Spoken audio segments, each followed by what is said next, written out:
Right now we're getting a tour of Sea Glass Village. It's a seasonal cottage community right off Route 1 in Wells. There's 220 homes here, and a good percentage of the people that come here for the summer have second homes in Florida. We're essentially sitting ducks. Bill Clark is talking about his primary home in Fort Lauderdale. It's 6 miles inland, but he's gotten pretty good about prepping his winter home after living through Hurricane Wilma in 2005 and Hurricane Matthew last year. It's a very difficult situation being 1,500 miles away. You've got your new car sitting in front of the house under a big tree. You hope the tree doesn't fall on the car. One of the things that we're always concerned about are the roofs holding up.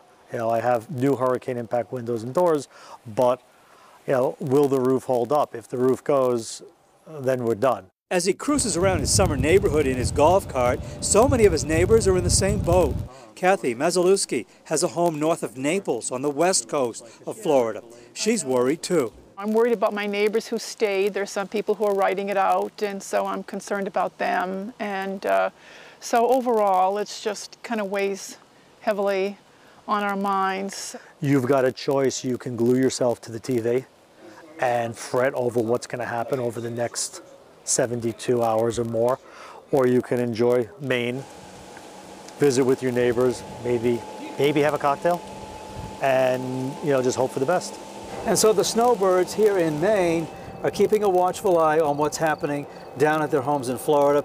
And actually they're having a good sense of humor because they're planning to have a hurricane party here on Sunday in Wells. Jim Keithley, WMTW News 8.